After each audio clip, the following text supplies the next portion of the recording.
রব্বুল আলামিন বললেন, আল্লাযী খালাকাল মাউত, আমি তোমাদের জন্য মৃত্যু সৃষ্টি করলাম, ওয়াল হায়াত, জীবন আমি আল্লাহ সৃষ্টি করেছি। জীবন সৃষ্টি করলাম আমি আল্লাহ, মৃত্যু সৃষ্টি করলাম আমি আল্লাহ। জীবন সৃষ্টি করলাম আমি আল্লাহ, মৃত্যু সৃষ্টি করলাম আমি আল্লাহ। আমি তোমাকে মৃত্যু দিব, কখন মৃত্যু আসবে তাও আল্লাহ বলে দিলেন। কুল ইন্নাল মাউতাল্লাযী তাফিরুনা মিনহু ফাইন্নাহু মুলাকীকুম। খুব মনোযোগ দিবেন।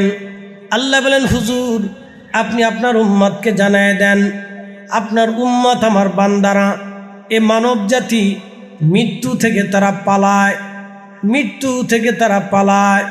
দেখবেন মানুষেরা যদি অসুস্থ হয় বড় ডাক্তার দেখায়, ঢাকায় পছন্দ না হলে ইন্ডিয়া চলে যায়, ইন্ডিয়া পছন্দ না হলে সিঙ্গাপুরে চলে যায়, সিঙ্গাপুরে পছন্দ না হলে আমেরিকা চলে যায়, আমেরিকা পছন্দ না হলে ব্রিটেনে চলে যায়, ব্রিটেন পছন্দ না হলে ইউরোপে চলে যায়, ইউরোপ পছন্দ না হলে অস্ট্রেলিয়া চলে যায়, অস্ট্রেলিয়া পছন্দ না হলে কানাডা চলে যায়, কানাডা পছন্দ না হলে চীনে চলে যায়।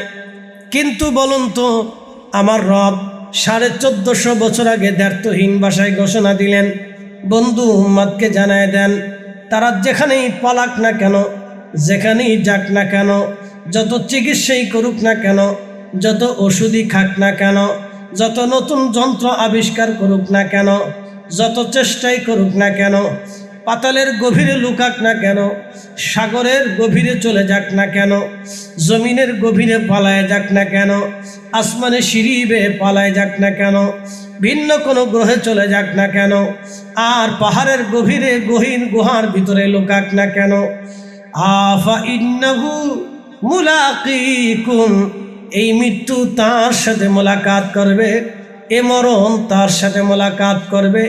এই মৃত্যু থেকে সে পালাইতে পারবে না, মরণ থেকে পালাইতে পারবে না। কথা বলেন ঠিক কিনা? একদিন মাটির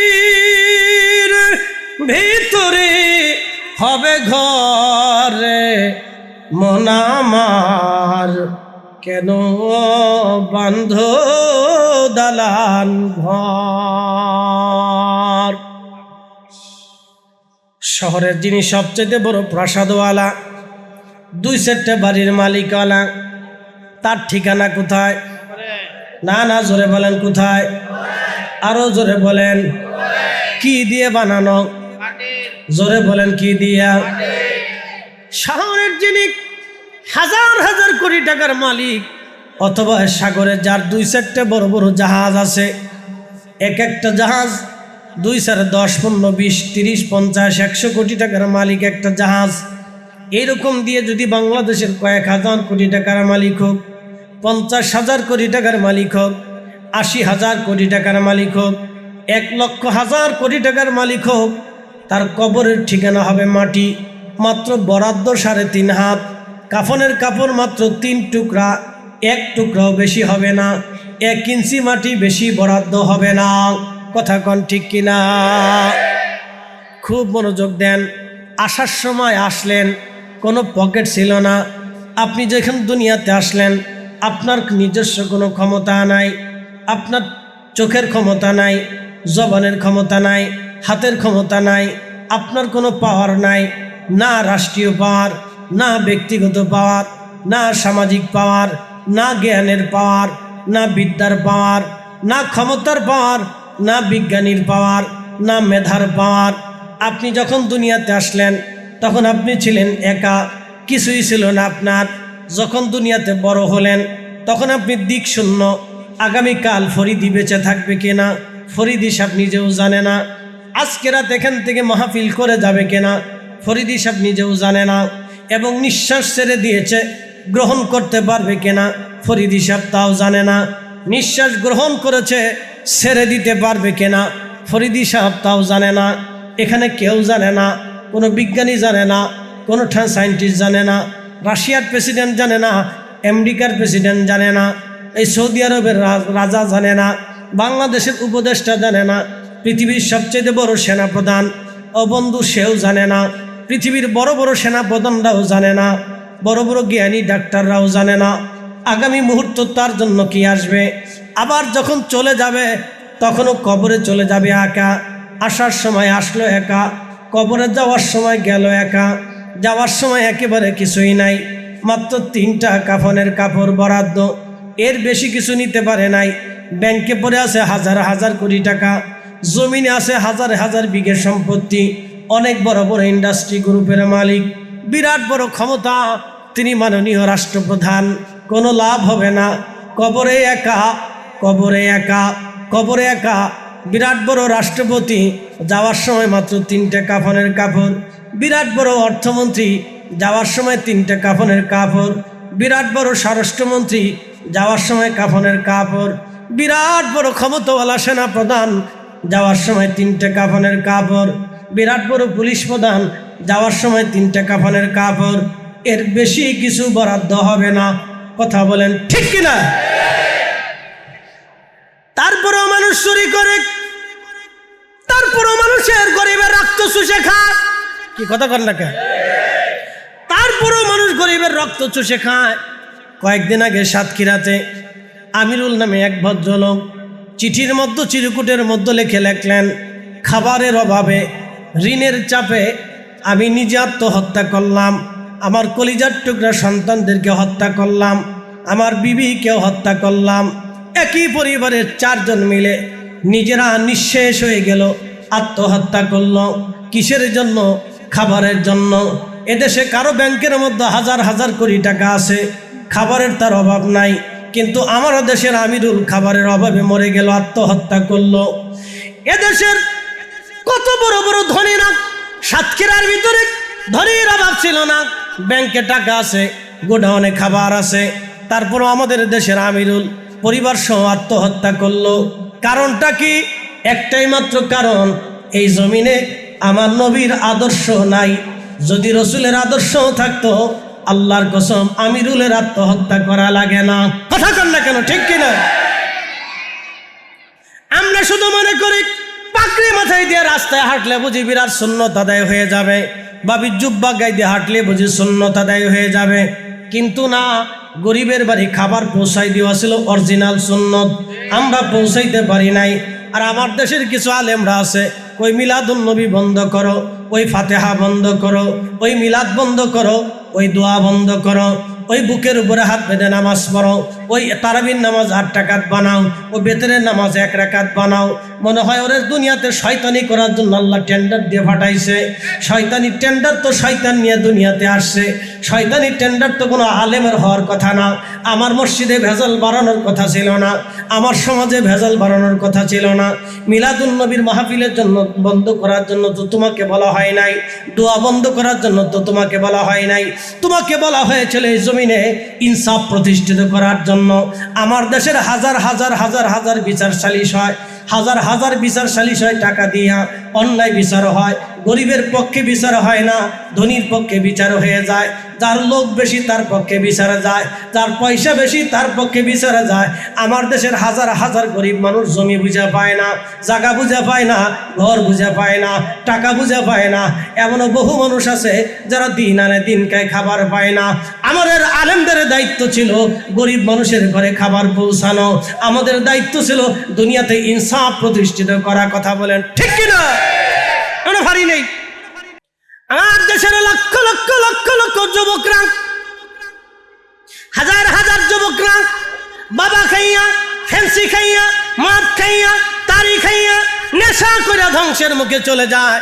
স্বামী স্ত্রীর তালাক হয়ে যায়, মাকে হত্যা করে, বাবাকে পিটায়, সংসার ধ্বংস হয়ে যায়। সোনার সংসারগুলি নেশা আক্রান্ত হয়ে আমাদের যুবকদের কারণে বহু সংসার ধ্বংস হয়ে যাচ্ছে। সন্তানদেরকে ছেড়ে দিয়ে চলে যায়। আমাদের বাংলাদেশে 5 লক্ষের মতো আছে পথ শিশু। পথ শিশু বুঝেননি? মায়ের পরিচয় নাই, বাপের পরিচয় নাই। চট্টগ্রামের রেল লাইনে বিভিন্ন জায়গা দেখবেন পথ শিশু আছে, এই পথ শিশুদের খাবার নাই, পোশাক নাই, রাস্তাঘাটে ঘুমায়, রাস্তাঘাটে থাকে, বিভিন্ন বাস স্ট্যান্ডে, বিভিন্ন রেল স্ট্যান্ডে, বিভিন্ন নৌবন্দরে, বিভিন্ন জায়গায় ওরা থাকে। ওদেরকে মা বলতে পারে না, কে বাবা তা বলতে পারে না। এমনও শিশু আছে, আবার এমনও শিশু আছে মা জন্ম দিয়ে রেখে দিয়ে চলে গেছে, বাবা জন্ম দিয়ে মার উপরে ছেড়ে দিয়ে চলে গেছে।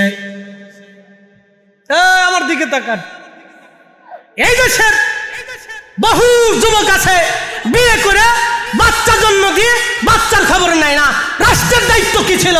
আমাদের দায়িত্ব কি ছিল? আঙ্গুল চোষা। আমাদের দায়িত্ব কি? রাষ্ট্রের দায়িত্ব কি? প্রশাসনের দায়িত্ব কি? সরকারের দায়িত্ব কি? এইগুলির ধৈর্য ধৈর্য আইনা সুষ্ঠু আইন সঠিক বিচার প্রণয়ন করে দিয়ে ওই বাচ্চার ভরণ পোষণ দেওয়াতে বাধ্য করে দেওয়া। কথা বলেন ঠিক না বেটা? হারি নাই আমরা এসে মিলাদ বন্ধ করতে। ইস, আমরা আছি কেটাই দোয়া করবো, কেটাই দোয়া সারবো, এই তো লইয়া।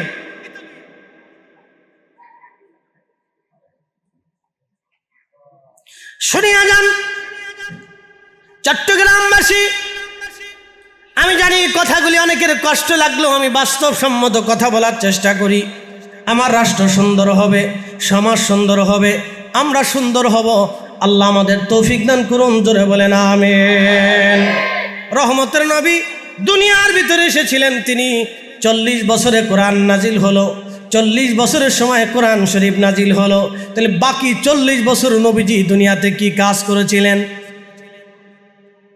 বলেন? বলতে পারবেন কেউ? এই 40 বছর আল্লাহর নবী দুনিয়াতে কি করেছিলেন বলেন? কি দায়িত্ব ছিল আল্লাহ রসুলের? কাজ কি ছিল? আল্লাহর নবীর একটা কাজ ছিল এই 40 বছরে, সেই কাজটা হলো আমানতদারিতা।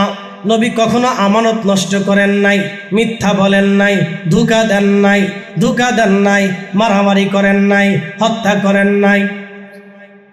আরো একটা কাজ ছিল রহমতের নবীর, হিলফুল ফুজুল সঙ্গ। আমার নবী ওই গোত্রে গোত্রে মারামারি, খুন খারাপি আর রক্তপাত বন্ধ করার জন্য, শান্তি প্রতিষ্ঠিত করার জন্য নবী চেষ্টা করেছিলেন। কথা বলেন ঠিক কিনা? আমরা করছি কি? মসজিদায় একদল সৌদি আরব থেকে ফেরত হয়েছে, ও আইয়ে কইতেছে কে এইটাই সঠিক, তোরা যারা এমনি মানছ এটা ভুল। ওরে শতান কোথাকার, তোরে তো আল্লাহ জন্য তো সৌদি আরব থেকে বাংলাদেশে পাঠাইছে না। তুই বাংলাদেশে আইছত কে? তুই সৌদি থাক যা। এই চট্টগ্রাম ইসলাম এনেছে কে? সাদ বিন আবি ওয়াক্কাস রাদিয়াল্লাহু আনহু। 1450 বছর আগে তিনি এখান থেকে এসে আরাকান হয়ে, মায়ানমার দিয়ে, থাইল্যান্ডের পাশ দিয়ে, সাগর পার হয়ে তিনি ইন্দোনেশিয়া, মালয়েশিয়ার পাশ দিয়ে একেবারে চীনের গুয়াংজু পর্যন্ত কালেমার দাওয়াত পৌঁছে দিয়েছিলেন।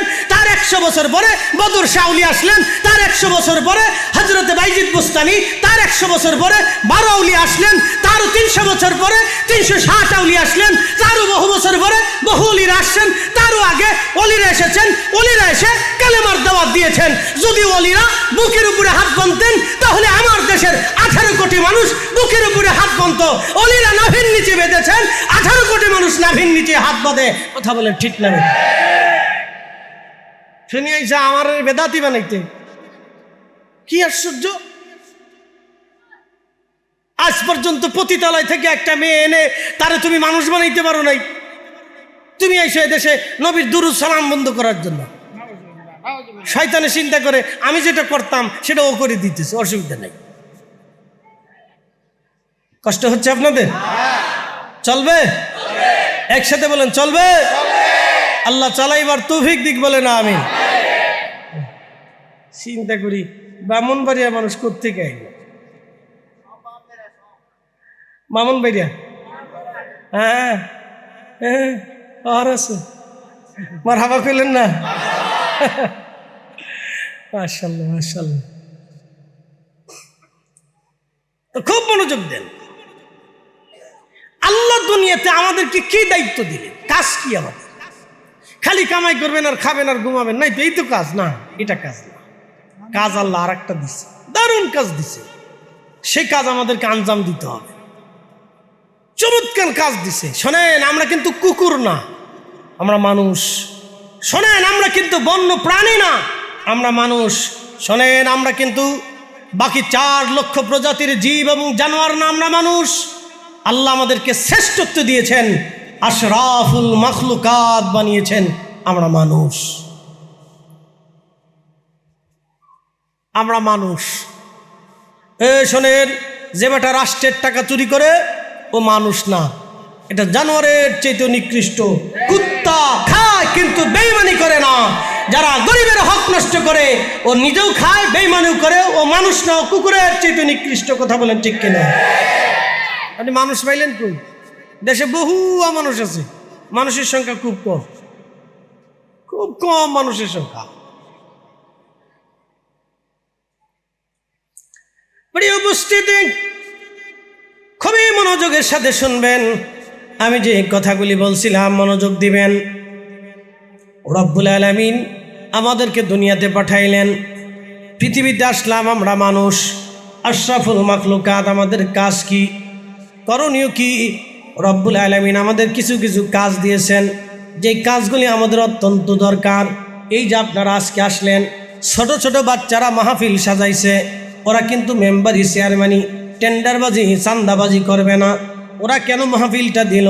ইশকে রসুলের মহাব্বতে, আমার রসুলের মহাব্বতে ওরা বাগান সাজাইছে, ছোট ছোট বাচ্চারা সাজাইলো, যুবকরা ইন্তজাম করলো, পরিশ্রম করলো,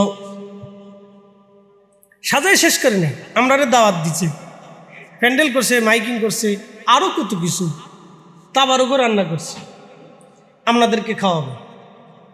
এই মানুষের ভিতরে আবার এক মানুষ আছে, 1 টুফলা নিয়ে আরো 2 টুফলার দান্দা করবে।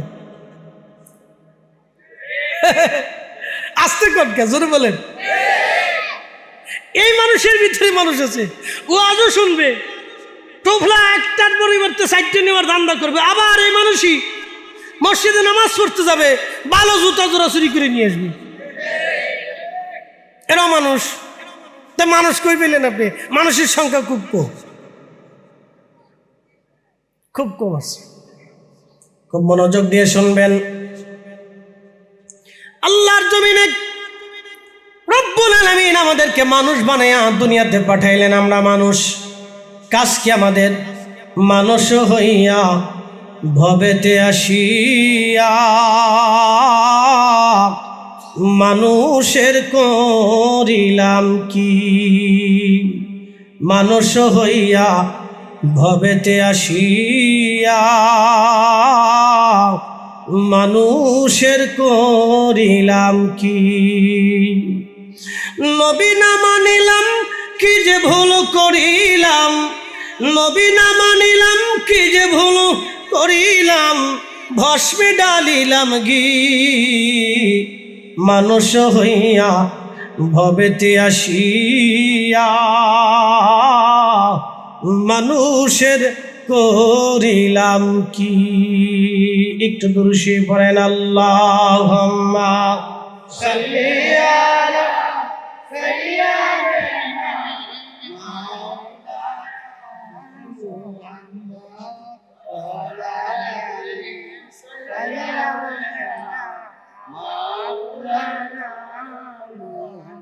হয় না, আরো জোরে জবান খুলে আল্লাহুম্মা সাল্লি আলা সাইয়্যিদিনা মাওলানা মুহাম্মদ আলা সাইয়্যিদিনা মাওলানা। চট্টগ্রামবাসী, মাইকের আওয়াজ বহু দূরে যায়, বাবাজিরা খুব মনোযোগের সাথে শুনবেন, লম্বা সময় নেব না। বলছিলাম লা ইলাহা ইল্লাল্লাহ, আল্লাহ ছাড়া আর কোনো মাবুদ দুনিয়ার সৃষ্টিতে নাই, আল্লাহ ছাড়া কোনো ইলাহ নাই। সেই রব আমাদেরকে বললেন, হে আমার বান্দারা, ফাবি আইয়ি আলাই রাব্বিকুমা তুকাযিবান, আমি আল্লাহর দেওয়া কোন কোন নিয়ামত আছে তুমি অস্বীকার করবে বলো? আমি আল্লাহর দেওয়া কোন কোন নিয়ামত আছে অস্বীকার করবে বলো? সৃষ্টির ভিতরে রব্বুল আলামিন যা সৃষ্টি করলেন সবই মানুষের জন্য বানাইলেন। সূর্য কেন উদিত হয়? সূর্যের আলো দেয়, 1 সেকেন্ড দেরি হবে না, 1 সেকেন্ড দেরি হবে না। আগে উঠবে না, পরে উঠবে না। আল্লাহর নির্ধারিত সীমায় নিয়ে সূর্য উদিত হবে, সূর্য আবার ডুবে যাবে। খুব মনোযোগ দিয়ে শুনবেন। চাঁদ আল্লাহর নির্দিষ্ট সময়ে উঠবে, নির্দিষ্ট কক্ষপথে পরিচালিত হবে। মনোযোগ দিয়ে শুনে যাবেন। আল্লাহর প্রত্যেকটা সৃষ্টি আল্লাহর আইন মেনে চলে। এমন কোনো সৃষ্টি নাই যে সৃষ্টি আল্লাহর আইন না মানে। আকাশের সূর্য আল্লাহর আইন মানে। রব্বুল আলামিন কোরআনে বলে দিলেন, আশ-শামসু ওয়াল কমারু বিহুসবানি ওয়ান নাজমু ওয়াশ-শাজারু ইয়াসজুদান। চাঁদ তার নিজস্ব কক্ষপথে পরিচালিত হয়, সূর্য তার নিজস্ব কক্ষপথে পরিচালিত হয়, এবং নক্ষত্রগুলি আল্লাহকে সেজদা দেয়। খুব মনোযোগ দিবেন। খালি চোখে আমরা মাত্র 40 কোটি নক্ষত্র দেখতে পারি। শুধু খালি চোখে 40 কোটি নক্ষত্র দেখা যায়। বাদ বাকি নক্ষত্র দেখতে হলে বৈজ্ঞানিক থিওরি নিয়ে নক্ষত্রগুলি দেখতে হবে। হে চট্টগ্রামবাসী, প্রত্যেকটা নক্ষত্র আমার আল্লাহকে সেজদা দেয়। প্রত্যেকটা নক্ষত্র আল্লাহর জিকির করে। প্রত্যেকটা নক্ষত্র তার নিজস্ব কক্ষপথে চলে, কেউ কারো কক্ষপথে যায় না। চাঁদ কখনো সূর্যের লাইনে যাবে না, সূর্য কখনো চাঁদের লাইনে আসবে না। কেউ কারো সীমা অতিক্রম করবে না। কুকুর আল্লাহর দেওয়া সীমা অতিক্রম করে না। দেখবেন এই কুকুর আপনার বাড়ি খায়, আপনার সাথে বেঈমানি করবে না। বিড়াল আপনার বাড়ি খায়, আপনার সাথে বেঈমানি করবে না। আপনার বাড়ির গরুটা আপনার সাথে বেঈমানি করবে না। আপনার বাড়ির মুরগি আপনি তাকে আদর করেন, খাওয়ান, সে আপনার ঘরের ভিতরে ডিম পারবে, আপনার সাথে বেঈমানি করবে না। ছেড়ে দিবেন, যেখানেই থাকুক না কেন মুরগিটা দৌড়ে আপনার ঘরের মধ্যে আসবে, ও বেঈমানি করবে না। আপনার বাড়ির হাঁস আপনার সাথে বেঈমানি করবে না। আপনার গৃহপালিত পশু পাখিগুলি আপনার সাথে বেঈমানি করবে না। ওরা আল্লাহর দেওয়া নির্দিষ্ট সীমানা মেনে চলে। একমাত্র মানব এবং জিন, এই দুইটা জাতি আল্লাহর দেওয়া সীমা রেখার বাহিরে চলে যায়। কি কথা কন, কথা বলে। এই মানুষ এবং জিন একমাত্র আল্লাহর দেওয়া সীমানার বাহিরে চলে যায়। আল্লাহ বললেন তোমরা সুদ খাইও না, কিন্তু আমরা সুদ প্রতিষ্ঠিত করেছি। কথা কন, জোরে বলে। আল্লাহ বলেন সুদ হারাম, সুদ হারাম, কিন্তু সুদ আমরা প্রতিষ্ঠিত করেছি। আল্লাহ বলেন ঘুষ হারাম, আল্লাহ বলেন ঘুষ হারাম। আমরা এমন কোন সেক্টর নাই যে সেক্টরে ঘুষ না আছে। হ্যাঁ ঠিক, ডরাই কইতেছেন নাকি? হ্যাঁ জোরে বলেন, জোরে বলেন। হ্যাঁ হাত উঁচু করে বলেন, না হাত উঁচু করে বলেন। এমনকি হসপিটালের বুয়ারও পেটে পয়সা না দিলে সিট ঠিক মতো দেয় না। কি আশ্চর্য! কোন দেশে বাস করি আপনি বলেন তো? সুইপারের মাল না খেলেও ঝাড়ু দেয় না। কি আশ্চর্য দেশে বাস করতেছে আপনি চিন্তা করেন।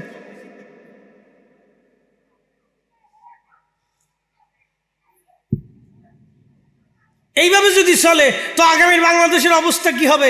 লক্ষ লক্ষ যুবকরা বেকার হয়ে পড়ে আছে। আগামীর প্রজন্ম, লক্ষ লক্ষ কোটি কোটি প্রজন্ম উপরের দিকে আসতেছে, তো তাদের কি হবে? আপনি বুঝেন, আগামী 10 বছর পরে এদেশের লক্ষ লক্ষ কোটি কোটি যুবক, আগামী 10 বছর পরে আমাদের নেক্সট জেনারেশন আসতেছে, কি হবে?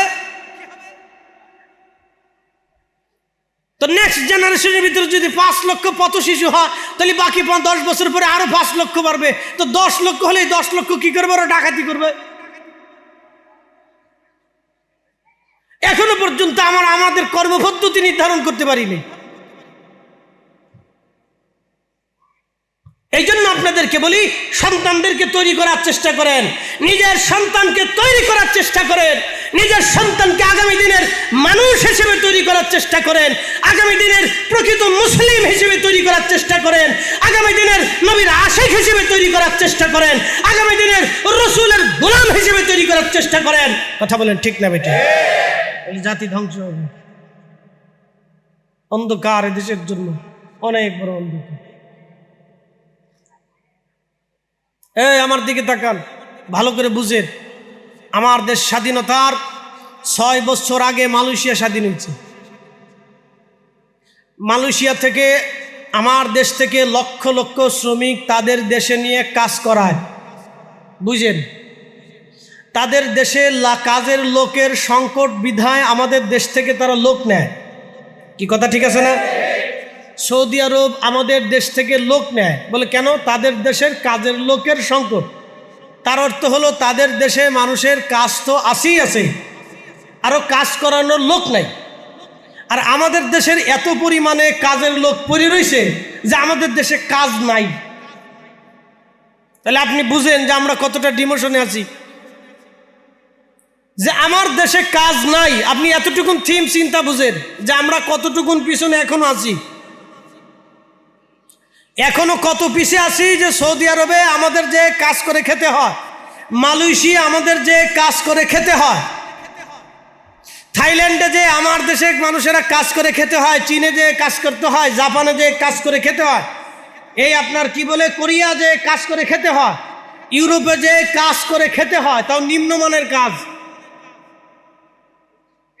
বাকিটা বললাম না, কাজ কাজ কাজই, ছোট হোক বড় হোক কাজ, তাও নিম্নমানের কাজ, মধ্যমানের কাজ, কাজ করে খেতে হয়। তো সে দেশে মানুষের কাজের অভাব নাই, কাজের লোক নাই। আর আমাদের দেশে মানুষের অভাব নাই কিন্তু কাজ নাই। তাহলে আমরা এখনো ডিমোশন। কতক্ষণ ঠিক কিনা? অর্থনৈতিকভাবে, সামাজিকভাবে আমরা এখনো ডিমোশন, আমরা এখনো ডিমোশন। খুব মনোযোগ দিবেন, ভালো করে শুনে যাবেন। খালি ওয়াজ শুনে গেলে হবে না। আমি কিন্তু একটা জায়গায় ওয়াজ রাখছিলাম যে আমিরুল সাতক্ষীরা সে চিঠি লিখে মারা গেল যে ঋণের চাপে আর ক্ষুধার অভাবে নিজে আত্মহত্যা করলাম, নিজের কলিজার টুকরা সন্তানদেরকে মেরে ফেললাম।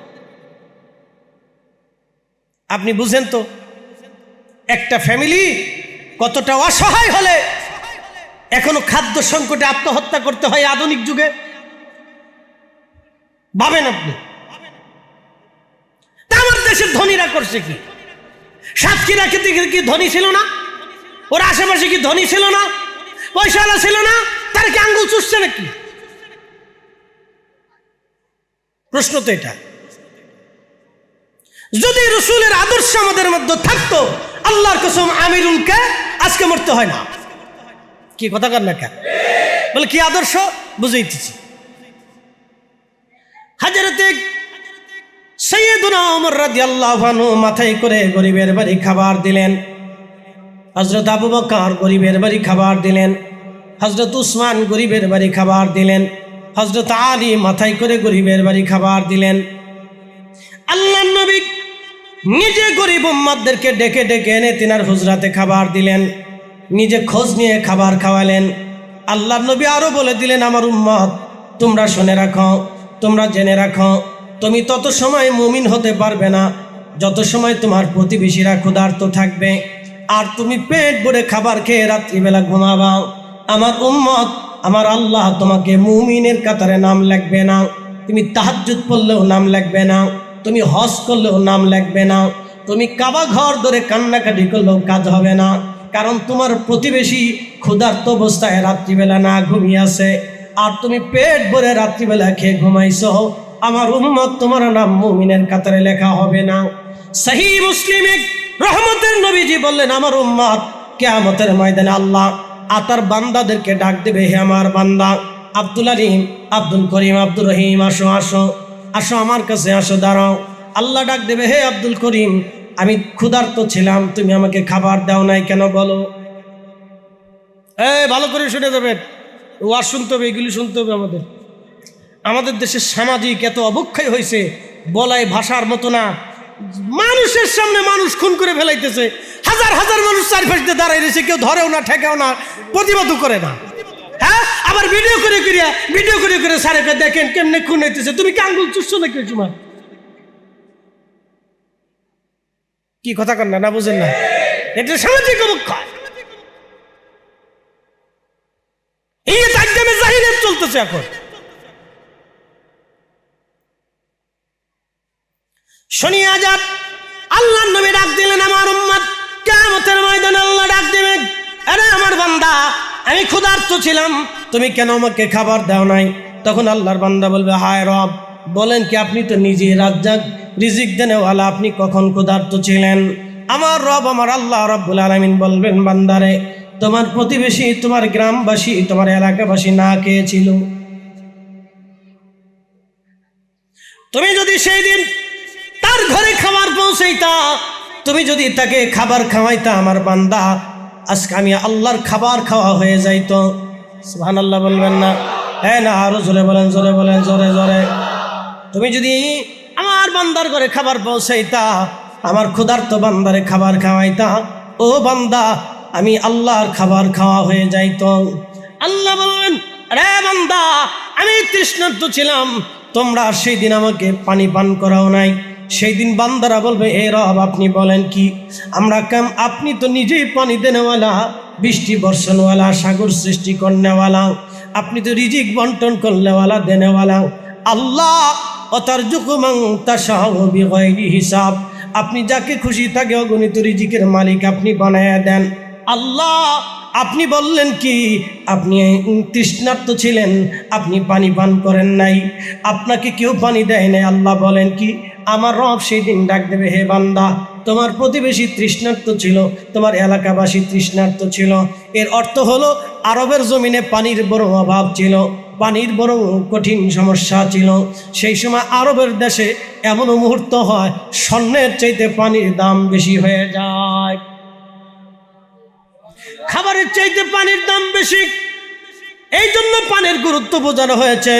আল্লাহ বলবেন, বান্দারে তোমার প্রতিবেশী তৃষ্ণার্ত ছিল, পানির অভাবে ছিল, তুমি তাকে পানি দাও নাই, তুমি তাকে খাদ্য দাও নাই, খাবার দাও নাই, তার কলিজা ঠান্ডা বানাও নাই, তার ক্ষুধা নিবারণ করো নাই, তার তৃষ্ণা নিবারণ করো নাই। যদি করতা আমি আল্লাহর তৃষ্ণা নিবারণ হয়ে যাইতো। চিৎকার মেরে জোরে বলেন না মারহাবা। এই এই আমার দিকে তাকান, আমাদের দেশের বহু যুবক আছে বাপ মারে খাইতে দেয় না। কথা কন না, জোরে বলেন। এই আমাদের আলেমদের কি দায়িত্ব ছিল বলেন তো? খালি মসজিদ ইমামতি করা। আমাদের আলেমদের দায়িত্ব কি দোয়া বন্ধ করা? আমার আলেমদের দায়িত্ব কি মাহফিল বন্ধ করা, মিলাদুন নবী বন্ধ করা, দুরূদ বন্ধ করা, সালাম বন্ধ করা, এই ফাতিহা বন্ধ করা, মানুষকে খাওয়ানো বন্ধ করা? আমরা আলেমদের দায়িত্ব ছিল সারা এলাকার কমিটি গঠন করে যেই ছেলে বাপ মারে খাবার দেবে না ওরা ধরিয়ে এনে বাটাম চালান দেওয়া।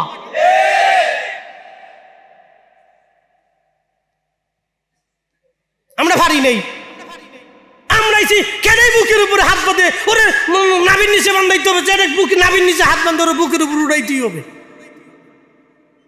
নাম দিছে আহলে হাদিস গোরস্থান, গোরস্থান আবার আহলে হাদিস হয় কেমন রে বেড়া? এই কথা কন না কা? মানুষ মরে গেছে, মরা নিয়ে রাজনীতি চলতেছে।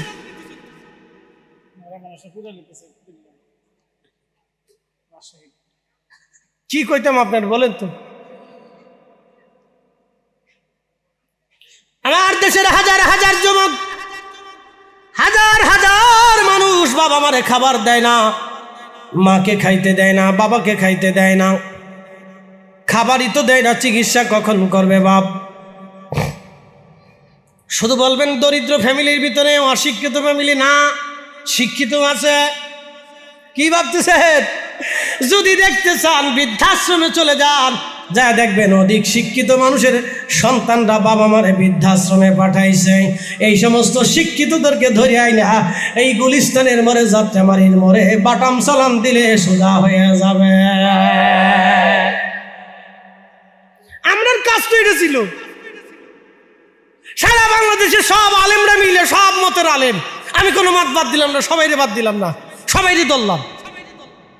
যত মতের আলেম আছে, যত মসলকের আলেম আছে, সব আসবে, এক জায়গায় বসবে, বসে বলবে আমার সমাজ আগামী 1 বছরের ভিতরে আমরা চেঞ্জ করব। আমার সমাজে কেউ মদ বিক্রি করতে পারবে না, ইয়াবা বিক্রি করতে পারবে, যে ইয়াবা বিক্রি করবে ওর বাড়ি আগুন দেবো। এই কথা কন না কে? জোরে বলেন। টানা করে দিছে মাজারে আগুন। কি কথা কন না কে? এই তো অবস্থা।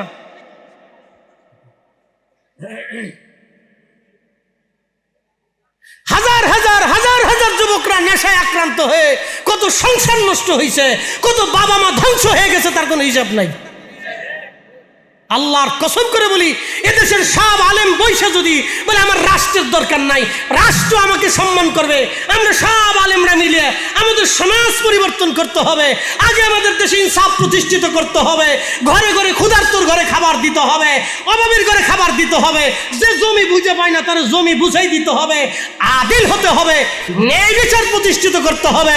আল্লাহর কসম করে বলি, আমরা সব আলেমরা বৈশা যদি এদেশে ইনসাফ প্রতিষ্ঠিত করতে পারতাম, তাহলে বাংলার আকাশে সুখের বাতাস প্রবাহিত হতে থাকতো।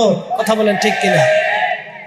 এত ওয়াজ লাগে, এত বুঝাইতে হয়, এত তেল মালিশ করতে হয়।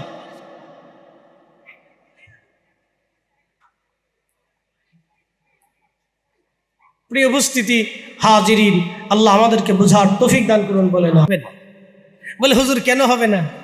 দল্লিন আর জল্লিন নিয়ে ফিটে ফিটে আছে, ওই তো না। দল্লিন আর জল্লিন ফিটি ফিটি অনুভূতি ওই তো না। একসাথে জোরে বলবেন আল্লাহু আকবার, জোরে বলেন, জোরে জোরে জোরে জোরে, হাত উঁচা করে বলেন, হাত উঁচা করে, আল্লাহ হাত উঁচা করে।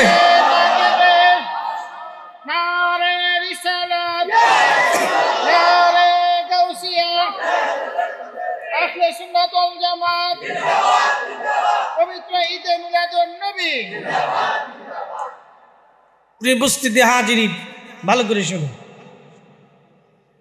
রব্বুল আলামিন কিয়ামতের ময়দানে জিজ্ঞেস করে, বান্দা আমি অসুস্থ ছিলাম, আমি কি ছিলাম? না, জোরে বলেন। আল্লাহ অসুস্থ হয়? আল্লাহ তো নিজেই শাফি, শেফা করনে বলা। কঠিন হাসরের মাঠে রব্বুল আলামিন বলবে, হে আমার বান্দারা, আমি অসুস্থ ছিলাম, তোমরা আমার সেবা করো নাই। আল্লাহর বান্দারা বলবে, রব বলেন কি বলেন আপনি? আল্লাহ আপনি বলেন কি? আপনি আবার কখন অসুস্থ হলেন গো রব্বুল আলামিন? আমার আল্লাহ বলবেন, বান্দারে, তোমার প্রতিবেশী, তোমার এলাকাবাসী অসুস্থ ছিল। আল্লাহ ডাক দিবে, হে বান্দা, তোমার এলাকাবাসী অসুস্থ ছিল, তুমি তার সেবা করো নাই, তুমি তার চিকিৎসা করো নাই। টাকার অভাবে আমার বান্দা ওষুধ কিনতে পারে নাই, টাকার অভাবে আমার বান্দা অপারেশন করতে পারে নাই, টাকার অভাবে ভালো ডাক্তার আমার বান্দা দেখাইতে পারে নাই। দুঃখে দুঃখে দুঃখে দুঃখে কষ্ট করে করে ব্যথা নিয়ে আমার বান্দা মারা গেছে। ও বান্দা, সেই দিন যদি তুমি আমার বান্দারে চিকিৎসা করাইতা, সেবা করাইতা, আমি রব্বুল আলামিনের চিকিৎসা করানো হয়ে যাইতো। একবার জোরে বলা যাবে কি মারহাবা? এ ধর্ম গেল কোথায়? এই ধর্ম গেল কোথায়? এটা অরিজিনাল রাসূলের সুন্নাত, অরিজিনাল রাসূলের সুন্নাত। এটা অরিজিনাল রাসূলের আদর্শ আমরা বাস্তবায়ন করতে পারি। উপস্থিতি হাজিরিন, খুব মনোযোগ দিবেন। মুসলমান চট্টগ্রামবাসী, আমাদের এই সুন্নতগুলি বাস্তবায়ন করার দরকার। নবী বললেন, মান আহাব্বা সুন্নতি ফাকাদ আহাব্বানি, যে আমার সুন্নতকে ভালোবাসে সে আমাকে ভালোবাসে। ও মান আহাব্বানি কানা মাই ফিল জান্নাহ, যে আমাকে ভালোবাসে সে আমার সাথে আল্লাহর জান্নাতে চলে যাবে। চিৎকার মেরে জোরে বলেন না মারহাবা। শোনেন, হযরত আলী রাদিয়াল্লাহু তাআলা আনহু, তিনাকে হত্যা করলেন কে? কোনো কাফের করে নাই, কোনো খ্রিস্টান করে নাই, কোনো সনাতনী করে নাই, কোনো বৌদ্ধ করে নাই, কোনো পৌত্তলিক করে নাই, কোনো নাস্তিক করে নাই। তাকে যিনি হত্যা করলেন তার নাম ছিল আব্দুর রহমান মুলজিম খারিজি। এই খারিজি উগ্রপন্থী, উগ্রবাদিতায় বিশ্বাসী ছিল। খারিজিদের আকীদা কি? খারিজেরা বলতো, আমরাই মুসলমান, আমরা ছাড়া আর কেউ মুসলমান নাই। এই কেউ ঝিমাবেন না, আমার দিকে তাকান, এখান থেকে বোঝার অনেক কিছু আছে। খারিজেরা বলতো, আমরাই শুধু মুসলমান, আমরা ছাড়া আর কোনো মুসলমান নাই। খারিজেরা বলতো, ইনিল হুকমু ইল্লাল্লাহ, আল্লাহ ছাড়া আর কোনো হুকুম মানি না, আল্লাহর কোরআনের বিধান ছাড়া আর কোনো বিধান আমরা মানি না। কি বুঝলেন? শুনতেছেন, এগুলো কথা তো সুন্দর, কিন্তু রহস্য আছে, গলত আছে। আমাদের দেশে একদল আছে আহলুল কোরআন, ওরা বলে আমরা কোরআন ছাড়া আর কিছু মানি না। ওরা নবীজির সুন্নত মানে না, হাদিস মানে না। যারা রসুলের হাদিস মানে না, নবীর হাদিস যারা মানে না, আমরা মনে করি তারা মুসলমান হতে পারে না, তারা খারিজি। খারিজি, কথা বলেন ঠিক কিনা?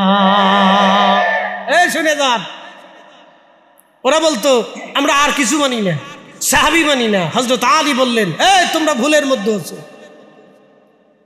আল্লাহর কোরআন মানতে হবে, রসুলের জিন্দেগি মানতে হবে, সাহাবী মানতে হবে। যদি না মানো তাহলে আমি আলী তোমাদের সাথে সারা জীবন জিহাদ করব। যুদ্ধ লেগে গেল, সাহাবীদের সাথে খারিজিদের যুদ্ধ হয়ে গেল, কঠিন যুদ্ধ। হযরত আলী রাদিয়াল্লাহু আনহু ওনার থেকে আলাদা হয়ে গেল 12,000 দলের এক দল। তারা বলল, আমরা আল্লাহর হুকুম ছাড়া আর কারো হুকুম মানি না, আমরা রসুলের হুকুমও মানি না, সাহাবীদের বিধান আমরা মানি না, আমরা শুধু কোরআন শরীফ মানব, আর কিছু আমরা মানব না। দেখেন কত বড় ভুল সিদ্ধান্ত তাদের। কিন্তু আল্লাহ বলে দিলেন, আমি আল্লাহ মানার আগে কোরআন শরীফ তো মানবা, আমার রসুল মানবা, এরপরে সাহাবী মানবা। একসাথে জোরে বলবেন না মারহাবা। আল্লাহ মানবা, নবী মানবা, সাহাবী মানবা, ওলি মানবা, উলামা মানবা। কিন্তু খারিজেরা বলল, আমরা আল্লাহ মানবো, নবী মানবো না, সাহাবী মানবো না, উলামা মানবো না, আমরা আর কাউকে মানবো না, আমরা শুধু আল্লাহ মানবো। দেখেন কথা সুন্দর, কিন্তু গলত বিরাট। এই খারিজিদের একজনের নাম আব্দুর রহমান মুলজিম খারিজি। তার কপালের মধ্যে সেজদার চিহ্ন ছিল, বুঝতেই পারতেছেন, কালা দাগ ছিল, লম্বা পাগড়ি, সুন্দর দাড়ি, চমৎকার চেহারা, সুন্দর জুব্বা গায়ে দেওয়া। হযরত আলীকে নামাজরত অবস্থায় ছুরিকাঘাত করলেন। হযরত আলী শহীদ হয়ে যাবেন। 3 দিন পর্যন্ত তিনি আহত ছিলেন, রক্তক্ষরণ হলো। 3 দিন পরে তিনি শহীদ হয়ে গেলেন। ওনার জানাজা হলো কুফার মসজিদে। সকালবেলা ফজরের নামাজের পরে জানাজা হয়ে গেল। ওনাকে নিয়ে যাওয়া হলো গোরস্থানে। নিয়ে যাওয়ার পরে একজন খ্রিস্টান অন্ধ মেয়ে দৌড়া এসেছে। কুফার মসজিদের পাশে দাঁড়ায় দাঁড়ায় অন্ধ কাঁদে। লোকেরা বলল, এ অন্ধ মহিলা, তুমি কি জন্য কাঁদো? বলতেছে, হে মুসলমানেরা বলো, আমার খলিফা আলী কি দুনিয়াতে আছে না মারা গেছে? অন্ধ খ্রিস্টান মেয়েটা বলতেছিল, হে মুসলমানেরা বলো, আমার খলিফা কি দুনিয়াতে আছে না মারা গেছে? আমার খলিফা দুনিয়াতে আছে না মারা গেছে? তোমরা বলো। ইসলাম কাকে বলে বুঝে যান, খলিফাদের থেকে বুঝে যান। হাজরাতে সাহাবীরা ডাক দিলেন, হে খ্রিস্টান মেয়ে, আমাদের খলিফা আজকে সকালবেলা ভোরে তিনি ইন্তেকাল করেছেন, শহীদ হয়েছেন। ওনার জানাজা পড়াইয়া, ওনাকে দাফন কাফন করাই আমরা কবরস্থ করে দিয়ে চলে আসছি। তখন মেয়েটা হাউমাউ করে কাঁদতেছিল, ডুকরিয়ে ডুকরিয়ে, আর বলে, আমি বুঝতে পেরেছি আমার খলিফা দুনিয়াতে নাই। তখন মুসলমানরা জিজ্ঞেস করলো, হে খ্রিস্টান মেয়ে, তুমি খলিফা দিয়ে কি করবা? তুমি না অন্য ধর্মের, আমাদের খলিফা না মুসলমান, তো মুসলিম খলিফা দিয়ে তোমার কাজ কি বলো? তখন খ্রিস্টান মেয়েটা কেঁদে কেঁদে বলতেছিল, হে মুসলমানেরা, তোমরা জানো না আমার খলিফা কত ভালো ছিল। প্রত্যেক রাত্রিবেলা এশার নামাজ পড়ে আমার খলিফা বাইতুল মালে যাইতেন। আমি অন্ধ ছিলাম, চোখে দেখতাম না। আমার খলিফা নিজে হাতে করে আমার জন্য খাবার নিতেন, আমার বাড়িতে যাইতেন, ঘরের দরজার পাশে দাঁড়াইয়া আমার খোঁজ খবর নিতেন। আমি খাই কি খাই না, সুবিধা না অসুবিধা, আমি কেমন আছি, প্রত্যেক রাত্রিবেলা আমার খলিফা আমার খোঁজ নিয়ে তারপরে বাড়ি যাইতেন। শোনো, আজকে 3 রাত হয়েছে আমার খলিফা আমার বাড়ি যায় নাই, আমার ঘরে যায় নাই, কোনো লোকও নিয়োজিত করে দিয়ে যায় নাই, লোক মারফত আমার খবর নেয় নাই। তখন আমি বুঝছি আমার খলিফাতুল মুসলিমিন আলী আর দুনিয়াতে নাই। ঠিক আমি যেটা অনুমান করেছি, আমার খলিফা আজকে দুনিয়াতে নাই। আহা, খুব ভালো করে শুনে যাবেন, এটার নাম খোলাফায়ে রাশিদ। খোলাফায়ে রাশিদ হকপন্থী খলিফা তারা, সত্যের উপরে তারা প্রতিষ্ঠিত ছিলেন, কোরআনের বিধানের উপরে তারা প্রতিষ্ঠিত ছিলেন, নবীর সুন্নতের উপরে তারা প্রতিষ্ঠিত ছিলেন। এই জন্য আল্লাহর নবী বললেন ফাআলাইকুম বিসুন্নতি, তোমরা আমার সুন্নত মেনে চলবে, ওয়া সুন্নাতিল খুলাফায়ে রাশিদিন আল মাহদিন, আমার পরে আমার খুলাফায়ে রাশিদিনের আদর্শ মেনে চলবে। হযরত আলী একজন অন্ধ খ্রিস্টান পরিবারের ঘরে যদি খাবার পৌঁছাইতে পারে, তাহলে আমি মুসলমান হইয়া আমি কেন হিন্দুর বাড়ি খাবার পৌঁছাবো না? আমি মুসলমান হইয়া আমি কেন বৌদ্ধর বাড়ি খাবার পৌঁছাবো না? আমি মুসলমান হইয়া আমি কেন খ্রিস্টানের ঘরে খাবার পৌঁছাবো না? আমরা মুসলমানের কাজ হলো অন্য ধর্মের মানুষদেরকে নিরাপত্তা দেওয়া। আমরা মুসলমানদের কাজ হলো অন্য ধর্মের মানুষের বাড়ি অভাবের ঘরে খাবার পৌঁছানো। কথা বলেন ঠিক কিনা? ভুলে গেছি, মনে নাই, ভুলে গেছি দিন, ভুলে গেছি দিন, মনে নাই। রসুলের আদর্শ শিখে যান, এগুলি আল্লাহ রসুলের আদর্শ ছিল। শোনেন শোনেন ভালো করে শোনেন। এক বেদুইন আসছে মসজিদে নববীতে, আইসা পেশাব শুরু করছে। আপনাদের এই পাশের মসজিদে যদি কোনো সনাতনী কোনো বৌদ্ধ এসে পেশাব করে তো কি অবস্থা হবে বলেন তো? যুদ্ধ লেগে যাবে না? খালি যুদ্ধ লাগবে। বাঙালি তো হুজুগে মাতাল, একবারে কেউ বলবে ধর হিন্দুর যত গোষ্ঠী আছে আজকে সাফ করবো, এই কথা বলে মনে করছে হিন্দু কলোনিতে আক্রমণ করে বসবো। ওরা আমাদের মসজিদে পেশাব করে, ওকে সাহস কত বড়! দোষ করছে একজন, সারা বাড়ি আগুন দিয়ে জ্বালাবেন। ওই যে বাংলাদেশে বহুবার এরকম ঘটনা ঘটছে।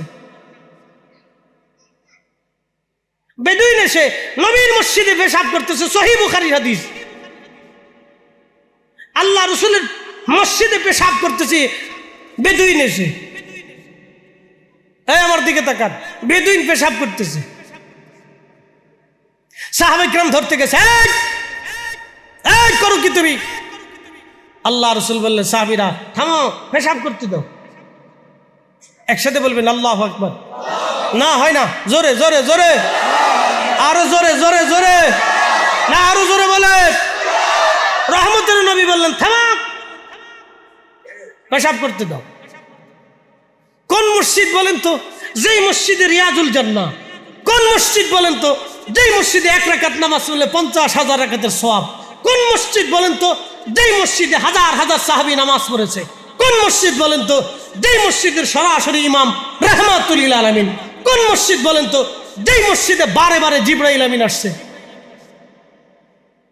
কোন মসজিদ বলেন তো যেই মসজিদে বহুবার কোরআনের আয়াত নাজিল হয়েছে? কোন মসজিদ বলেন তো যেই মসজিদের পাশে আম্মা জানরা নবীকে নিয়ে থাকতেন? কোন মসজিদ বলেন তো যেই মসজিদে 4 খলিফা तमाम দুনিয়া শাসন করেছে? সেই মসজিদে এসে বেদুইন পেশাব করতেছে।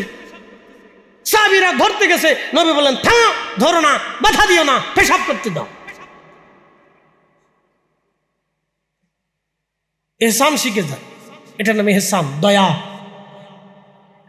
বেদুইন ভুল করলে সাহাবীরা তো করতে পারে না। আমার দিকে তাকান। আল্লাহর নবী ডাক দিলেন, সাহাবীরা থামো, বেদুইনকে পেশাব করতে দাও। বেদুইন পেশাব শেষ করে ফেললেন। নবীজি বলেন সাহাবীরা রে মশক ভরে পানি আনো, কলস ভরে পানি আনো। পানি এনে যেখানে পেশাব করেছে পানি দিয়ে ঢেলে মসজিদ পরিষ্কার করে দাও। যদি বাংলাদেশে হইতো এরকম কাণ্ড, বলেন তুফান তুফান তুফান। মানুষ খালি বলে ব্রাহ্মণবাড়িয়ার মানুষ মারামারি করে, আর সারা দেশের মানুষকে আঙ্গুল চুষে। এটা একটা মিথ্যা কথা। আমি ব্রাহ্মণবাড়িয়ার মানুষের পক্ষে। হবিগঞ্জে কয়দিন আগে মারামারি লাগছে, বিশ্বযুদ্ধ, সারাদিন মারামারি। আমার ফরিদপুরে সিঙ্গারা নিয়ে লাগছে, সারা শহরে ফিটে ফিটে। কে কারে ফিটে, কিসের জন্য ফিটে কেউ কইতে পারে না, পরে কয় সিঙ্গারা নিয়ে লাগছে।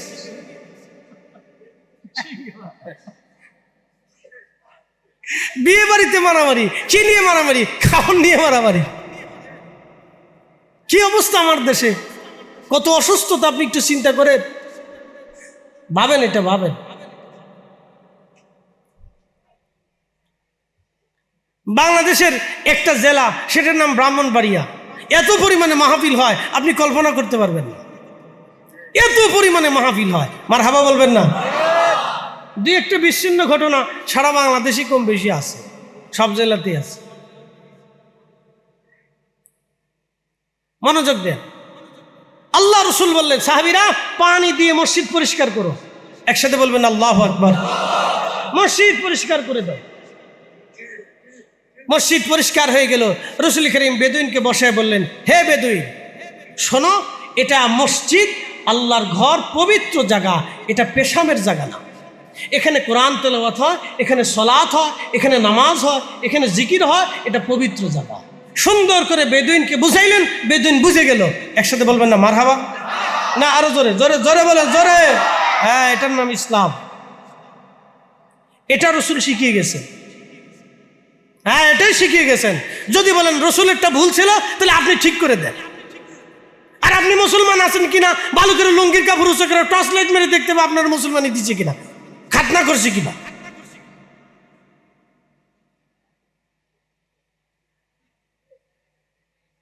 এটা ইসলাম, আল্লাহর নবী শিখিয়ে গেছে। এগুলি শিখেন, এগুলি শিখেন, এগুলি শিখা জরুরি, এগুলি বোঝা জরুরি। আল্লাহর নবী বলতেন, এ আমার উম্মত, মাল্লাম ইয়ারহামিন নাস ওয়া মাল্লাম ইয়ারহামিল্লাহ, মানুষকে দয়া করো, আল্লাহর কাছ থেকে দয়া পাবা।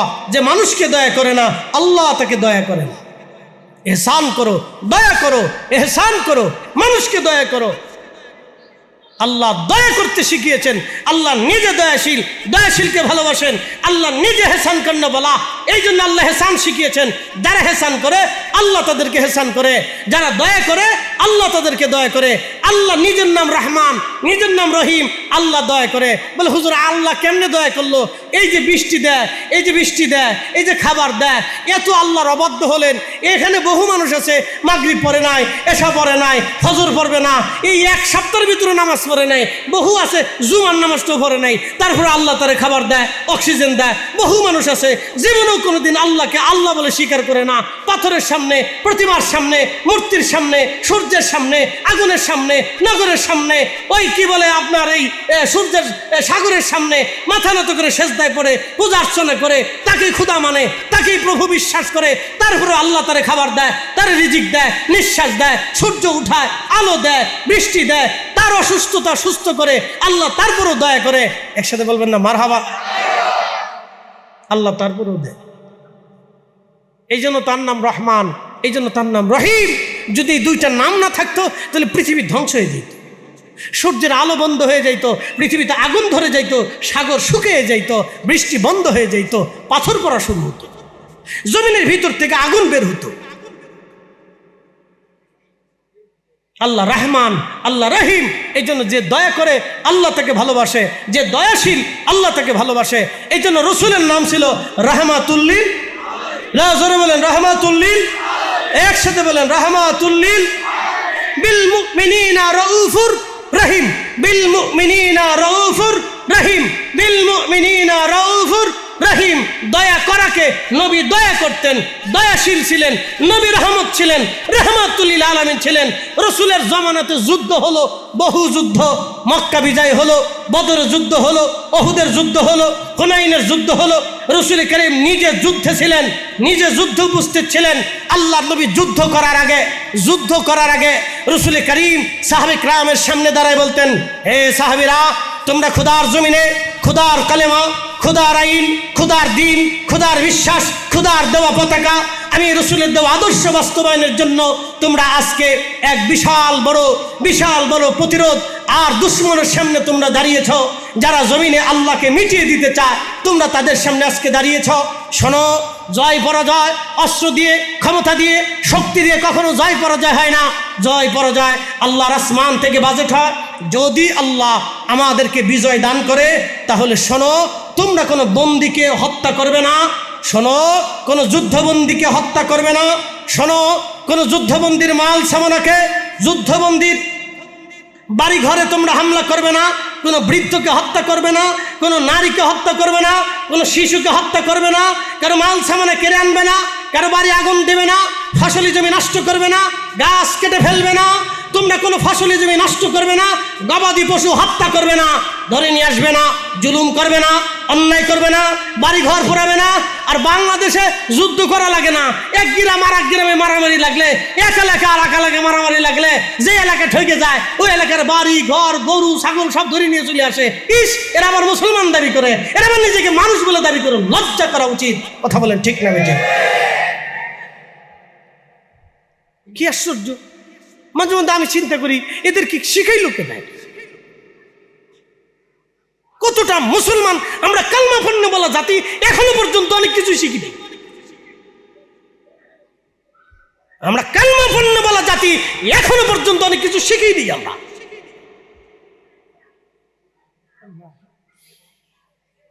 সাহাবীরা যুদ্ধের পর যুদ্ধ করেছে, একটা দুইটা যুদ্ধ করেছে সাহাবীরা। রাম সাম্রাজ্য বিজয় করেছে, পার্সিয়ান সাম্রাজ্য বিজয় করেছে সাহাবায়ে কেরাম।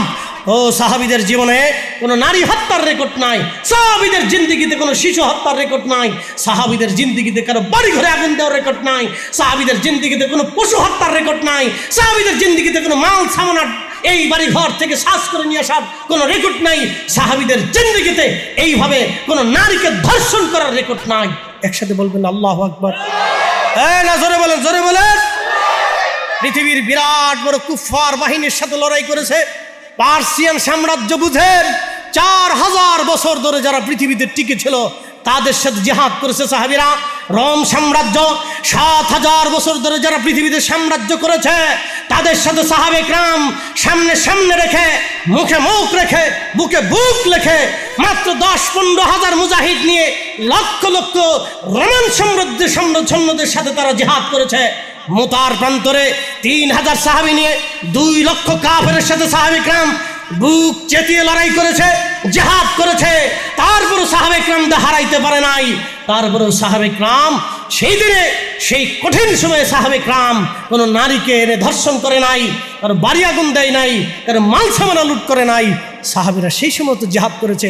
1450 বছর পরে এত দিন, এত ইউটিউব, এত চ্যানেল, এত লেখাপড়া, বিশ্ববিদ্যালয়ের ছেলে পড়াশোনা করে ও গরু চুরি করে নিয়ে আসে, এই মাদ্রাসায় পড়া ছেলে অন্যের বাড়ি হামলা করে নিয়ে এই কাঁথা কম্বল চুরি করে নিয়ে আসে। আশ্চর্য! এদেরকে দিন কে শিখাইল? কে শিখলো এইভাবে বলেন?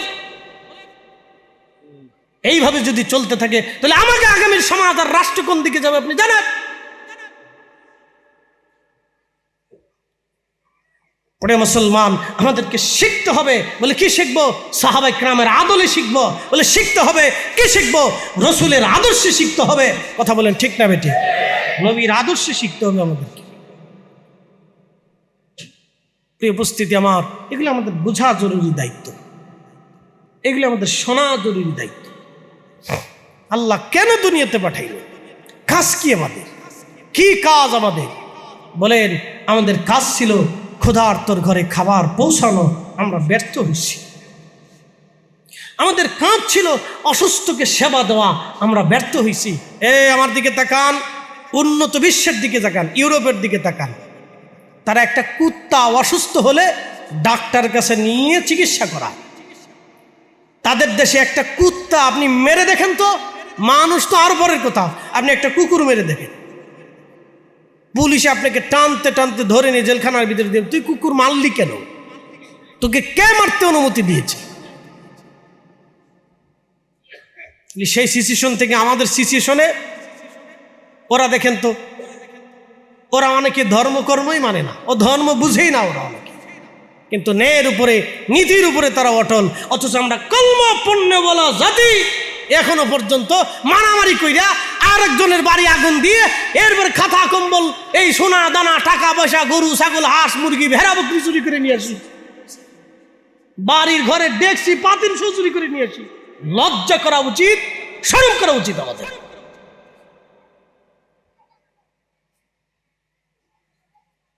প্রিয় উপস্থিতি, আমার কথা যেন অনৈতিক হয় তাহলে বলবেন, হুজুর আপনি রসুলের আদর্শের বাহিরে বলতেছেন। একটা কথাও আপনি পাবেন না। আমি যাহা বলতেছি শান্তির বার্তা, যেটা আল্লাহ রসুল আমাদেরকে শিখিয়ে গেছেন, সেটা আমি আপনাদের সামনে উপস্থাপন করতেছি। বলে হুজুর আপনার এই কয়জন মানুষ নিয়ে সিল্লিতে কি হবে? ভাই, এই কয়জনের ভিতরে যদি একজনও বুঝে তা আমার সার্থকতা আছে। কি কথা কন না কেন? ঠিক আছে না? একজনও যদি বুঝে তাও সার্থকতা আছে। এই আমার দিকে তাকান, ভালো করে শোনেন। মসজিদে কি দরিদ্র আর ধনীর কোনো তফাৎ আছে? না, জোরে বলতে হবে, জোরে জোরে জোরে জোরে বলেন। মসজিদে কি ধনী এবং দরিদ্রের কোনো তফাৎ আছে? মসজিদে সবাই সমান। কেন সমান? সবাই আল্লাহর গোলাম। জোরে বলেন, জোরে বলেন। সবাই আল্লাহর দাস, সবাই আল্লাহকে সেজদা দিবে। কে আমির, কে রাজা, কে প্রজা, এখানে কোনো বৈষম্য নাই, সব সমান। ইমাম ইউসুফ রহমতুল্লাহ আলাইহি ঘটনা একটা মনে পড়ছে, আপনাদেরকে বুঝাই। পৃথিবী বিখ্যাত খলিফা ছিলেন হারুন আর রশিদ। এই যুবকরা আমার দিকে তাকাবেন, মহিলারা যারা আছেন তারা ভালো করে শোনেন। এই তোমরা যারা মাইক চালাও, জীবনে ওয়াজ কোনোদিন বাড়ি পর্যন্ত নেও নাই, নিলে তোমরা ওলি আল্লাহ হয়ে যেতে। ওরা জীবনে যত ওয়াজ শুনছে, বাপ রে বাপ, ওদের নসিবে যত ওয়াজ হয় এত ওয়াজ কারো নসিবে হয় না। কথা ঠিক না? ভালো করে শোনেন। এই আমার বাংলাদেশ কয়টা বাংলাদেশ হবে? কয় শত বাংলাদেশের সমান হবে? এত বড় মিল্লাতের খলিফা হারুন রশিদ, তার স্ত্রী খেলাফতের অর্থ দিয়া কখনো নিজে খেতেন না, বাজার করতেন না, খাইতেন না। তিনি টুপি বানাইতেন, টুপি সেলাই করে, টুপি বিক্রি করে যেই টাকা আসতো ওই টাকা দিয়ে বাজার করে যাহা আসতো, রুটি হলে রুটি খেতেন, না হলে খেজুর হলে খেজুর খেতেন, না হলে না খেয়ে থাকতেন। আসতে হয়ে গেল না? জোরে বলেন, জোরে বলেন। আর এমন এক নারী ছিল জীবনে তাহাজ্জুদ কাজা করে নাই। আর আমরা দেশের বহু বেডি আছে, বহু নারী আছে 6 মাসে অজু করে না। বলে অজু করব কেমনে? কদ্দুর আটা দলে, কদ্দুর লিপস্টিক দলে, কি করে না করে এই জানে। কষ্ট হইতেছে আপনাদের? বাড়ি গেলে আজকে খাওয়ার নাই, এই হুজুরি বসুন লেখা চলে আসবো না। প্রিয় মা বোনেরা, খুবই মনোযোগের সাথে শুনবেন। সেই খলিফা হারুন রশিদের স্ত্রীর নাম ছিল জুবাইদা। নাম কি? জুবাইদা। যদি কোনোদিন হজে যান, আরাফাতের মাঠে যাবেন। আরাফাতের মাঠ, এই আরাফাতের মাঠ পর্যন্ত একটা নহর 25 মাইল দূর থেকে, ঝর্ণা থেকে একটা নহর টেনে এনেছেন তিনি। একটা নহর নালা তৈরি করে দিয়েছেন, ড্রেন। সেই জমানাতে 25 মাইল দূরে, আপনি গেছিলেন না? একবারে 25 মাইল দূর থেকে একটা নহর আনা হয়েছে। এই নহরের নাম হলো জুবাইদা, নহরে জুবাইদা। হযরতে জুবাইদা রাহমাতুল্লাহ আলাইহা, তিনি সেই মহিয়সী নারী। লক্ষ লক্ষ কোটি কোটি হাজিদের জন্য তিনি শত শত বছর ধরে তার খেদমত চলমান ছিল। শত শত বছর ধরে তার খেদমত চলমান ছিল। আরাফাতের হাজিদের যাতে পানির কষ্ট না হয়, সেই জন্য তিনি নহর বানিয়ে দিয়েছিলেন। নহরের নাম নহরে জুবাইদা। তিনি হজ করতে এসে আরাফাতের মাঠে আসার পরে দেখলেন হাজিদের বিরাট বড় কষ্ট হয়। তখন এই জুবাইদা রহমতুল্লাহ আলাইহা তিনি বললেন, বাদশা, আল্লাহ আমাকে এই দুনিয়ার সাম্রাজ্যী বানিয়েছেন, আল্লাহ আমাকে মুসলিম মিল্লাতের সাম্রাজ্যী বানিয়েছেন, আপনাকে খলিফাতুল মুসলিমিন বানিয়েছেন। এরা আল্লাহর মেহমান, এরা আরাফাতের মাঠে আসে। আমি একটা খেদমত তাদের জন্য করে দিতে চাই। আমি একটা নহর তৈরি করব। এই নহরটা ঝর্ণা থেকে, সাগর থেকে নহর আসবে। এই পানিগুলি হাজিরা আরাফাতের মাঠে তারা ভক্ষণ করবে, যাতে তাদের কষ্ট না হয়। সে আরাফাতের হাজিদের জন্য তিনি নহর বানিয়েছিলেন, নাম নহরে জুবাইদা। এখনো সেই নহর আছে। একবার জোরে বলবেন কি মারহাবা। আর আমার দেশের নারীরা প্রতিবেশীরে খাবারও দিতে চায় না, বিক্রি দিতে চায় না, শাশুড়িরে খাবার দেয় না। কত বড় খারাপ চিন্তা করতে পারছি। আমার দেশের কত নারী আছে শাশুড়িরে পর্যন্ত খাবার দিতে চায় না, শ্বশুরের পাতে ভাত বাড়তে চায় না, গরিব মানুষে এই দান করতে চায় না। ও মা বোনরা, মনে কষ্ট নেবেন না। মা আমার, বোন আমার, আপনাদের উদ্দেশ্যে এই কথা না বললেই হবে না। কিছু কিছুর জন্য বলতেছি, সবাই না। আবার অনেকেই আছে অত্যন্ত ভালো, ভালো তো ভালো, অনেক ভালো। আল্লাহ তাদের হায়াতের মধ্যে বরকত দিক, আমরা দোয়া করি। হযরত খলিফা হারুনুর রশিদ রাহমাতুল্লাহ আলাইহির স্ত্রী জুবাইদার সাথে একদিন মনোমালিন্য হলো। মনোমালিন্য হয়ে যাওয়ার পরে হতেই তো পারে এক জায়গায় দুইজন থাকেন, মনোমালিন্য হয়ে গেছে খলিফার বিবির মধ্যে। দুইজনের মনোমালিন্য হয়ে যাওয়ার পরে খলিফা হারুনুর রশিদ বলে দিলেন, জুবাইদারে, এই মাগরিবের আজানের আগ পর্যন্ত যদি আমার রাজ্যের সীমানার বাহিরে যেতে না পারো, তাহলে জুবাইদা তোমাকে আমি 3 তালাক দিয়ে দিলাম। শোনেন, খলিফার স্ত্রীও খুব মারাত্মক বিবি, তাহাজ্জুদ গুজারি বিবি। বুঝতেছেন তোর খাবার কত হালাল ছিল, রাষ্ট্রের খাবার খাইতো না, কারণ তার নীতি ছিল এই রাষ্ট্রের খাবারের ভিতরে গরিব মানুষের রক্ত লেগে থাকে। আচ্ছা, রাষ্ট্রের খাবার যারা খাবেন একটু বুঝে সুঝে খায়েন, কিন্তু খালি ঠিক না, বুঝে খায়েন, যেই দলেরই হন বুঝে সুঝে রাষ্ট্রের খাবারটা খায়। হ্যাঁ, আমার কথা সহজ ভাই, সহজ হিসাব বলে দিচ্ছি। রাষ্ট্রের অর্থের ভিতরে গরিব মানুষের ঘাম লেগে থাকে, রক্ত লেগে থাকে, দরিদ্রদের রক্ত লাগা থাকে, অন্ধদের রক্ত লাগা থাকে, এই পরিশ্রমী মানুষের ট্যাক্সের টাকা থাকে, গরিব মানুষের ভাগ থাকে, অন্ধের ভাগ থাকে, ল্যাংড়ার ভাগ থাকে, দরিদ্রের ভাগ থাকে, অসুস্থের ভাগ থাকে, আর সর্বহারা মানুষের ভাগ থাকে, ফকির মিসকিনের ভাগ থাকে, পাগলের ভাগ থাকে। খাওয়ার আগে হিসাব করে খায় যে আপনি কি টাকা খান না রক্ত খান, বুঝে তারপরে খায়। হিসাব সহজ, একবারে সহজ করে দিছি। সারা রাত ধরে কোরআনের তাফসীর করি নাই, এক কথাই বলে দিছি 30 সেকেন্ডে। যেটা খাবেন হিসাব করে খায়। মেহেশরের মাঠে দাঁড়াইতে হবে, কিন্তু মনে রেখে কাফনের কোনো পকেট নেই। একা আসছেন, একা চলে যাবেন, হিসাব কিতাব সহজ। 3 হাত জমিন বরাদ্দ, 1 ইঞ্চি বেশি পাবেন না। 3টা কাফনের কাপড় বরাদ্দ, 1 টুকরা বেশি হবে না। মনোযোগ দেন। তো খলিফা তো বলে ফেলছে, তুমি যদি আমার এই রাজ্যের খেলাফতের সীমানার বাহিরে না যেতে পারো তো 3 তালাক। আচ্ছা বলেন তো, এ তো বিরাট সাম্রাজ্য, কি করে উনি যাবে? আপনি বিমান দিয়েও তো যেতে পারবেন না। আর তখন তো বিমানও ছিল না, তখন ছিল বিশ্ববিখ্যাত ইমাম ইউসুফ রহিমাহুল্লাহ, ইমামুল আজমের ছাত্র। একসাথে বলবেন না মারহাবা?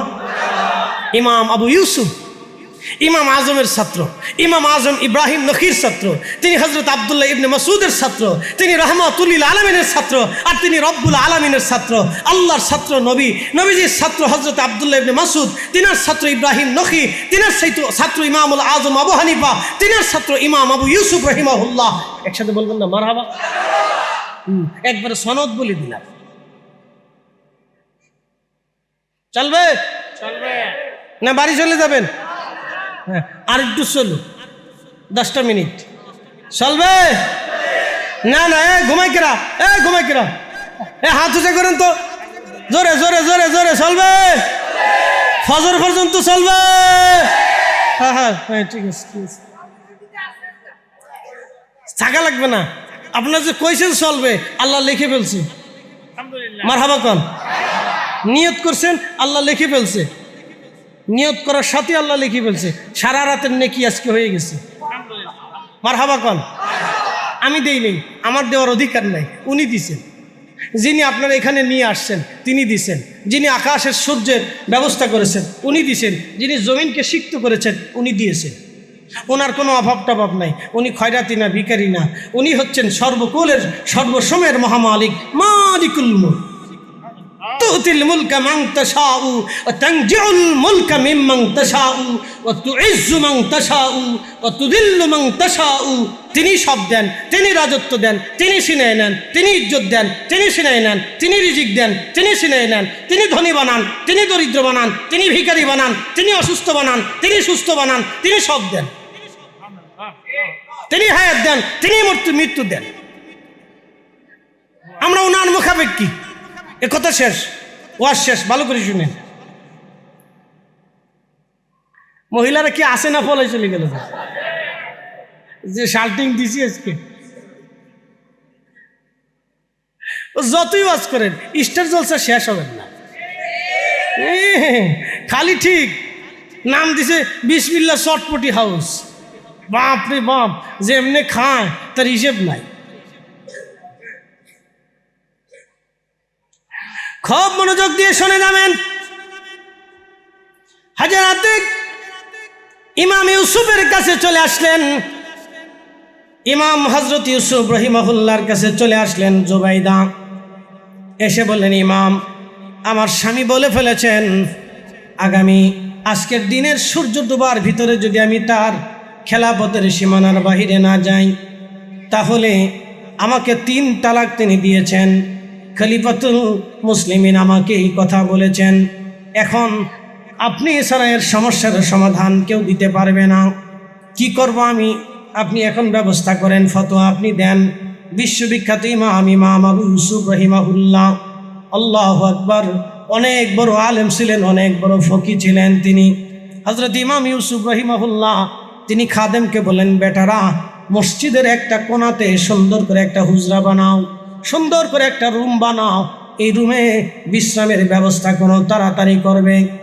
তখন ইমাম ইউসুফ রাহিমাহুল্লাহ বললেন, ওগো রানী জুবাইদা, আপনি আসরের নামাজের সময় এসে এই মসজিদের ভিতরে আসরের নামাজ পড়ে এই হুজরাতে অবস্থান করবেন, মাগরিবের নামাজ পড়বেন। মাগরিবের নামাজের পরে আমি ফতোয়া দিব আপনি তালাক হয়েছেন কি হন নাই। হযরত ইমাম ইউসুফের কথা অনুযায়ী মসজিদের কোণাতে একটা রুম তৈরি করা হলো, এই সুন্দর বিছানাপত্র করা হয়ে দেওয়া হলো, সুন্দর ব্যবস্থা করে দেওয়া হলো। এরপরে আসলেন আসরের নামাজের সময় রানী জুবাইদা। তিনি আসার পরে ইমাম ইউসুফ বললেন, রানী আপনার হুজরাতে চলে যান, মসজিদের কোনায় জায়গা বরাদ্দ করেছে, আপনি এখানে থাকেন, মাগরিবের নামাজ পড়বেন, তারপরে আমি ফয়সালা দিয়ে দেব আপনি তালাক হয়েছেন কি হন নাই। হযরত ইমাম ইউসুফ রাহিমাহুল্লাহ ইরাকের বাগদাদের সেই বিরাট বড় শাহী মসজিদের ইমাম, তিনি নামাজ পড়াইলেন। নামাজ শেষ হয়ে গেল। খলিফাতুল মুসলিমিন হারুনুর রশিদও আসছেন, চিন্তিত তিনি। হায় হায়, আমি বললাম কি হলোটা কি? এখন যদি আমার স্ত্রীর 3 তালাক হয়ে যায় তাহলে সর্বনাশ হয়ে যাবে। কারণ আমার খলিফার স্ত্রী, আমি আমার জুবাইদা বড় পরহেজগার বিবি, আমি তো তার কারো কাছে হেল্লা দিতে পারবো না। কি সর্বনাশ! খলিফাও খুব চিন্তায় পড়ে গেছে। হাই হায়, আমি করলাম কি? আমার একটা ভুলের জন্য আমার স্ত্রী শাস্তি পাবে। হায় হায় হায়, করলাম কি আমি? নিজে খুব চিন্তিত হয়ে গেছেন। খলিফা খুব চিন্তিত। রানী জুবাইদা ভিতরে বসে বসে কাঁদতেছে। আহা, কি ফতোয়া না হয়ে যায়, কি না কি হয়ে যায়, আজকে কি হবে? শোনেন, মাগরিবের নামাজ শেষ। ইমাম ইউসুফ রাহিমাহুল্লাহ তখন জুবাইদাকে বললেন, শাহজাদি রানী, আপনি বের হয়ে আসেন, আপনি বাড়ি চলে যান, আপনি তালাক হন নাই। একসাথে জোরে বলেন আল্লাহু আকবার। খলিফা হারুনুর রশিদ বললেন, ইমাম, কেন তালাক হবে না? আপনাকে ব্যাখ্যা দিতে হবে, আপনি বলেন। কারণ ব্যাখ্যা যদি না দেন তাহলে আমি প্রশ্নবিদ্ধ হবে, আপনি ছাড়া অনেক আলেম আছে, বিতর্ক সৃষ্টি হয়ে যাবে, আপনি ব্যাখ্যা দিয়ে দেন। ইমাম ইউসুফ রাহিমাহুল্লাহ বললেন, খলিফাতুল মুসলিমিন হারুনুর রশিদ, শুনে রাখেন, আপনার রাজত্ব দুনিয়ার সব জায়গা চললে আল্লাহর ঘর মসজিদে কোনো খলিফার রাজত্ব, কোনো রাজার রাজত্ব চলে না। আল্লাহর ঘর মসজিদে শুধু আল্লাহর আইন চলে। একবার জোরে বলেন না মারহাবা। কার আইন? মসজিদে কার আইন চলে? না না, একসাথে বলেন, কার আইন? জোহরের আজান কার আইন? আমি যদি আজকে বলি যে ভাইরা আজকে ফজর রক্তে আপনারা জোহরের নিয়ত করে নামাজ পড়বেন, আমি ফরিদ হিসাব বললাম, মানবেন? বলে কেন মানবেন না? এটা আল্লাহর আইনের বিপরীত বক্তব্য। কি কথা ঠিক আছে না? মসজিদ কার আইনে? জোরে বলেন, কার আইনে? কিন্তু যে বেটা মসজিদের টাকা দেয় না, হে বেটা ইমাম সাহেবের সাইড দিয়ে ধমক মারে, বিরাট ধমক দেয়। হুজুর কই গেছিলেন? আপনারে দেখি না মসজিদের ভিতরে, কই গেছিলেন হুজুর? ইস, আমার বাপ দাদের গেলে হুদ্দারি সম্পত্তি, লজ্জা করে না? ইমাম সামনে দিয়ে, মুয়াজ্জিন সামনে দিয়ে, খাদেম সামনে দিয়ে খালি বাথরুম পরিষ্কার করাবেন, নিজের হাত কি আসমানে বরাদ্দ রাখছেন নাকি? আপনি আল্লাহর গোলাম না? আপনি আল্লাহর দাস না? আল্লাহর ঘর মসজিদ না? মসজিদ তো আল্লাহর ঘর।